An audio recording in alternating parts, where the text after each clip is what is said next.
ইচ্ছা হয়। ভগবান যদি কৃপা করে আমাদেরকে কিছু না করায় আমরা কিছু করতে পারবো না। আমরা সদা সর্বদা ভগবানের কাছে গিয়ে বলছি, ভগবান আমাদেরকে সুখ দাও। সদা সর্বদা আমরা সুখের পেছনে ছুটছি, সুখের পেছনে হাঁটছি বাবা। একবারও কেউ আমরা দুঃখকে আশ্রয় করতে চাইছি না। তাছাড়া কারা কারা দুঃখ ভালোবাসেন একটু বাহু তুলবে। কি গো মা, দুঃখ ভালোবাসি? ক্ষণিকের জন্য যদি দুঃখ আসে ভগবানের কাছে গিয়ে বলি, ভগবান তুমি কেমন ভগবান, তুমি আমাকে দুঃখ দিলে। কিন্তু মনে রাখতে হবে সুখ আর দুঃখ জীবনে কিন্তু দুটি আসবে, দুটিকে মেনে নিয়ে চলতে হবে। কিন্তু সদা সর্বদা আমরা ভগবানের কাছে গিয়ে বলছি, ভগবান তুমি শুধু আমাকে সুখ দাও, আমার সন্তান যেন সুখে থাকে, আমার স্বামী যেন সুখে থাকে, আমার পরিবার যেন সুখে থাকে। শুধু সুখটাকে আশ্রয় করে গেলাম, দুঃখটাকে কেউ আশ্রয় করলাম না। আমরা পারি না বাবা দুঃখটাকে আশ্রয় করতে, দুঃখটাকে মেনে নিতে। কিন্তু একজন এমন একজন ছিল, সে সুখ নয়, সে ভগবানের কাছে দুঃখ চেয়েছিল যে হে দয়াময়, আমার অন্য কিছু চাই না, পৃথিবীতে যত দুঃখ কষ্ট আছে সব তুমি আমাকে দাও, সুখের সন্ধান আমি চাই না। সে কি কুরুক্ষেত্রের যুদ্ধের পর হস্তিনাপুরে রাজা হয়েছিল রাজা যুধিষ্ঠির। কুন্তির 5 পুত্র, জ্যেষ্ঠ পুত্র যখন রাজা হলো, যখন যুধিষ্ঠির আমার রাজ সিংহাসনে গিয়ে বসলো, কুন্তি হলো রাজমাতা,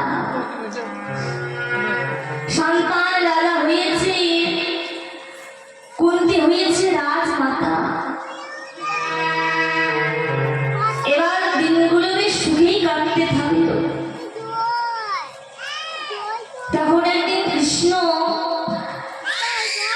রথের ওপর চড়ে কুন্তিকে বলছে, পিসিমা, পিসিমা গো, আজ আমি যাই।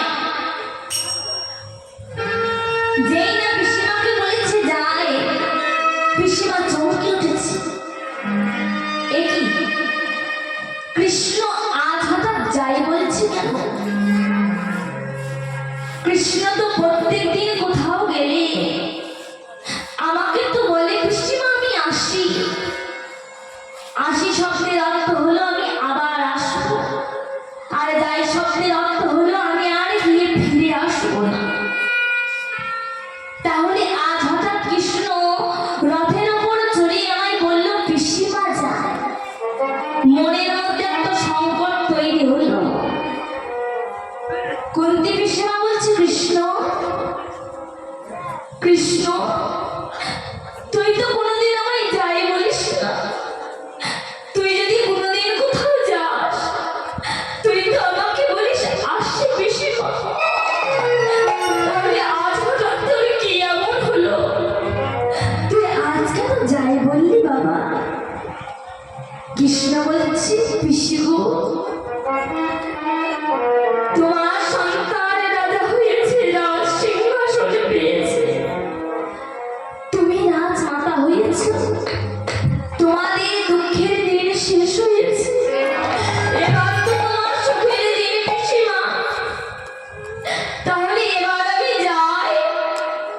কুন্তি বলছে, না কৃষ্ণ না, তুই আমাকে ছেড়ে তুই কোথাও যাবি না।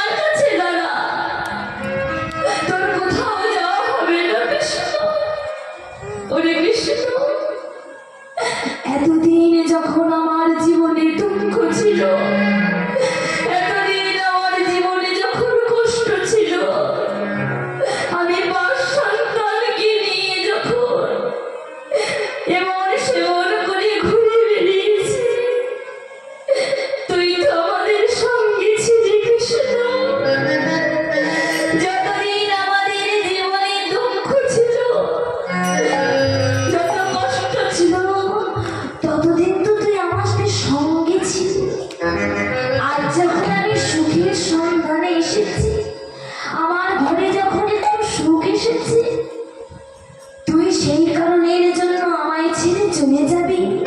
ওরে কৃষ্ণ, তুই চলে যাস না। যে সুখ পেলে আমাকে কৃষ্ণ হারা হতে হয়, যে সুখ পেলে কৃষ্ণ আমাকে ছেড়ে চলে যায়, সেই সুখ আমার চাই না। ওরে যুধিষ্ঠির, নেমে আয় বাবা, রাজ সিংহাসন থেকে নেমে আয়, চাই না আমি রাজমাতা হতে। যেই না কুন্তি কথা বলেছে, ছোট্ট সন্তান ভীম বলছে, ও মা, তুমি কি বললে? দাদাকে রাজ সিংহাসন থেকে নেমে আসতে? দাদা এতদিন পর রাজা হয়েছে, তুমি আমার দাদাকে বলছো রাজ সিংহাসন থেকে নেমে এসে দুঃখের দিনগুলো ফিরে আসতে? কুন্তি বলছি, ওরে ভীম, যে সুখ পেলে কৃষ্ণ হারা হতে হয়, যে সুখ পেলে কৃষ্ণ সঙ্গে থাকে না, সেই সুখের কোনো দরকার নাই। যে দুঃখ পেলে কৃষ্ণ আমাদের সঙ্গে থাকবে, কৃষ্ণ আমাদের সহায় থাকবে, সেই সুখ পাওয়া অনেক ভালো, সেই সুখটা অনেক ভাগ্যে। আমার কিছু চাই না রে ভীম। ওরে কৃষ্ণ, ভীম যা বলছে বলুক, আমার কিছু চাই না। তোর কাছে যদি চাই, আমি একটা জিনিস চাইব। কৃষ্ণ বলছে, পিসিমা, সবাই তো